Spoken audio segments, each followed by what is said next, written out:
سلام. الكوبل ديالي حياتي انا والشخص اللي كنعيش معاه، واش خصني نهضر عليها ونشاركها مع الاخرين او لا؟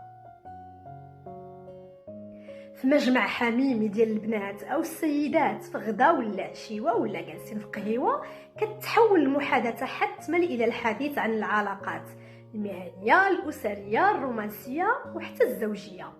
إلى بينات بعض الصديقات التواضع في الحديث، فالبعض الآخر كيعاود لنا عن أصغر المشاكل الصغيرة اللي كتفسد حياتهم الزوجية وكيشاركونا شكوكهم. شحال من مرة سمعتي أو قلتي هاد العبارة هو غزال؟ ولكن علاش كنحسوا بالحاجة نهضروا مع الآخرين على حياتنا كزوجين أو على حياة الكوبل ديالنا؟ جاوب المجتهد. مما لا شك فيه أن المناقشة مع أصدقائنا المقربين أمر مطمئن وكيسمح لنا نتخلصوا من الفائض ونتراجعوا عن موقف فيه نوع من الصراع. الثقة ضرورية في بعض الأحيان، ومع ذلك إلى أي حد خاصنا نمشيو في أسرارنا.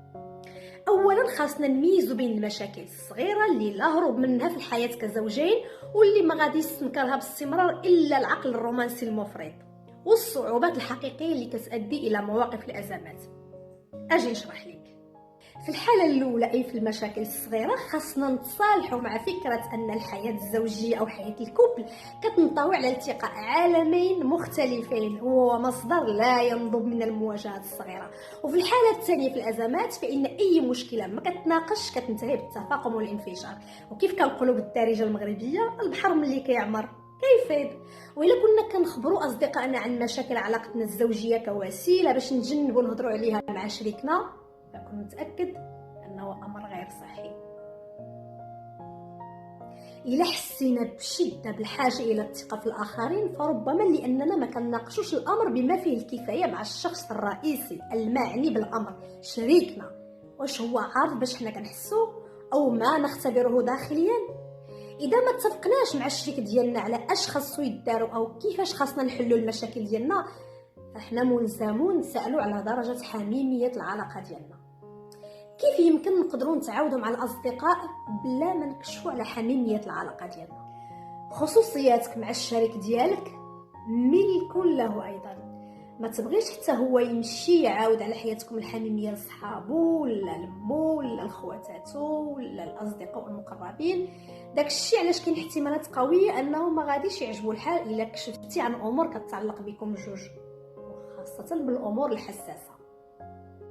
الا كنتي من الناس اللي ما كيصبرش او محتاج يتناقش مع الاخرين على حياته، ناقش اولا مع شريكك على الامور اللي تقدر تهضر عليها او تهضروا عليها بجوج مع الاخرين، وشكون هاد الاخرين، وتحترموا هاد الاتفاقيه وتقرروا مثلا شنو هما المعلومات اللي تكشفوا عليهم والحوايج اللي ما يمكنش تقولوهم، يعني الحوايج اللي تقدروا تكرديوها لراسكم.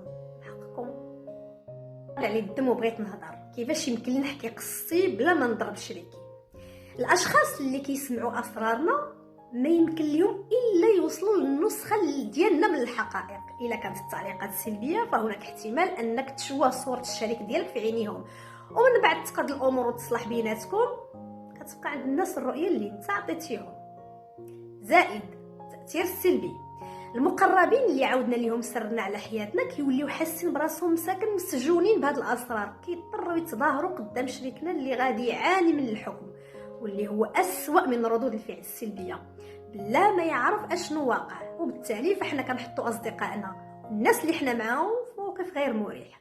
اكيد دزتو شي نهار بموقف ديال شي واحد من الزوجين كيتشكى لكم علنا من الشريك ديالو ولا ديالها وكيجبروك تنحاز لاحد الجانبين.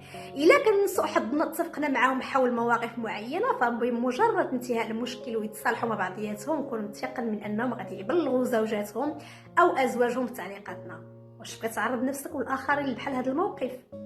ايوا الا نوريا حنايا نبقاو صامدون متكتمون ما نعاودوش حتى نفجروا شي نهار. الحلقه الثانيه والاخيره تهلا.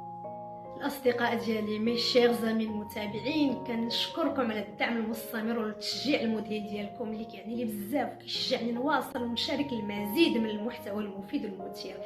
داكشي علاش تابعوني وشاركوا بفعاليه في المحادثات والنقاشات حول المواضيع اللي كنناقشها وكنطرحها.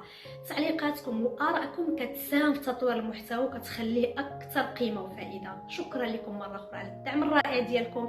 ما تردوش تشاركوا افكاركم وتعليقاتكم في اي وقت. تهلاو.